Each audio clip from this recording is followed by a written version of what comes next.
Salam sejahtera semua pelajar. Hari ini kita akan belajar satu lagi kemahiran proses sains yang baru di tahun 4, yaitu mengawal pemboleh ubah. Pemboleh ubah ialah sesuatu yang boleh berubah dalam sesebuah penyiasatan. Apa maksud pemboleh ubah nih? Maksudnya ialah sesuatu yang boleh berubah. Sesuatu itu boleh jadi objek ataupun kejadian lah dalam penyiasatan itu. Jadi mengawal pemboleh ubah ini maksudnya, okay, kita boleh kenal pasti yang mana satu adalah pemboleh ubah.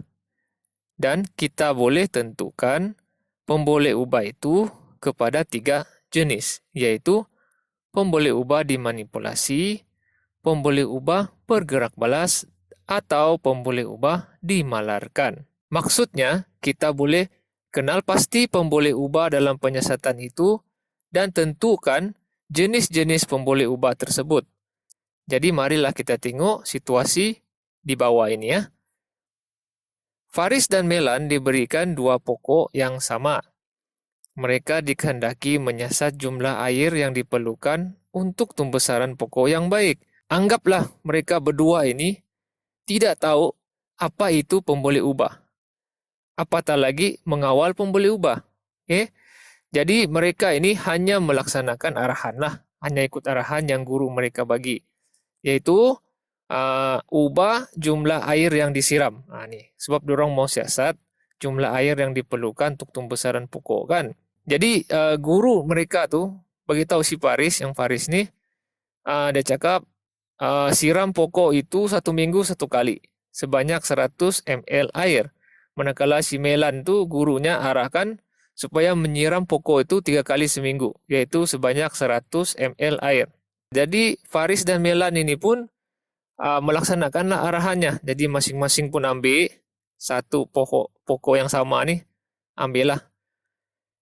Si Faris ini dia suka letak pokok di tepi tingkap. Jadi dia letaklah anak pokoknya itu di tepi tingkap dan menyiramnya ikut arahan gurunya, yaitu sekali seminggu. Melan pula suka simpan pokok dalam almari. Jadi dia pun meletakkan pokoknya dalam almari dan menyiramnya sama seperti arahan gurunya, 100 ml air 3 kali seminggu. Tapi apa yang mereka tidak sadar ialah mereka telah ubah 2 perkara dalam penyiasatan ini. Satu, yang betul lah, ikut arahan guru, jumlah air yang disiram. Satu lagi yang mereka telah ubah tanpa disedari ialah jumlah cahaya matahari. Faris ini biarpun siram 1 kali, tapi dia letak tepi tingkap. Jadi dapat banyak cahaya. Melan pula simpan dalam almari pokoknya. Jadi sedikit saja cahaya. Walaupun dia siram 3 kali. Jadi mereka pun teruskanlah kehidupan dan belajar seperti biasa. Selepas sebulan, maka mereka pun buat pemerhatian. Dan didapati saiz pokok Faris itu lebih besar. Tengok dalam gambar nih. Lebih besar. Jadi Faris pun buat kesimpulan. Pembesaran pokok ini lebih baik apabila disiram sekali seminggu. Si Melan ini pun dia terfikir. Kalau ikut logik dia cakap, jumlah air yang dia siram itu lagi banyak dari Faris. Sepatutnya pokoknya lagi besar. Fikir si Melan lah. Lepas itu dia pikir lagi, oh iya, pokok Faris ini dapat cahaya matahari yang cukup.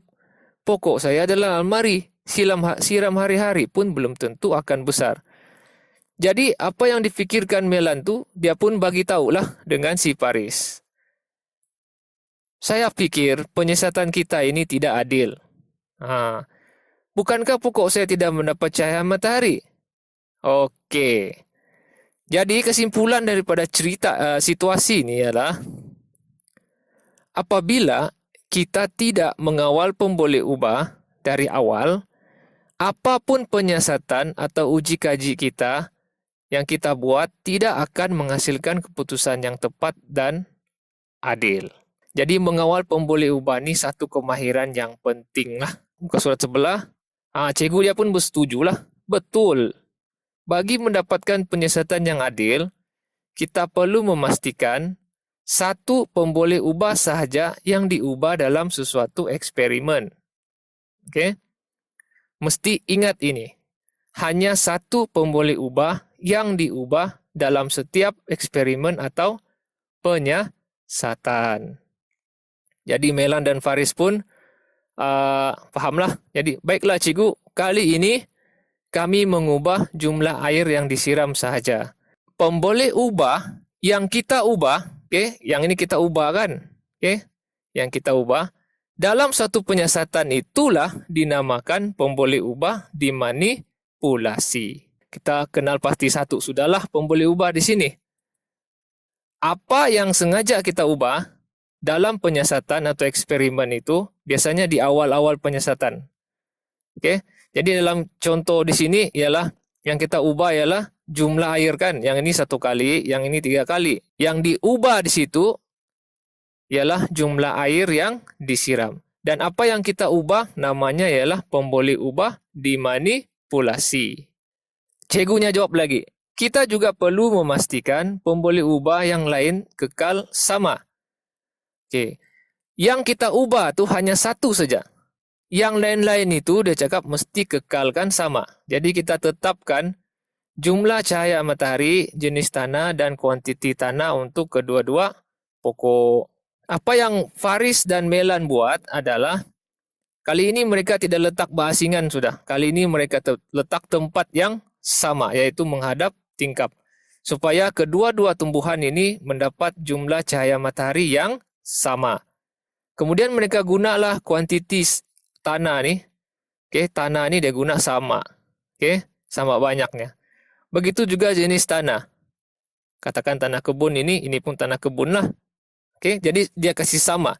Pemboleh ubah yang kita kekalkan dalam sesuatu penyiasatan dikenali pula sebagai pemboleh ubah malar ataupun pemboleh ubah dimalarkan.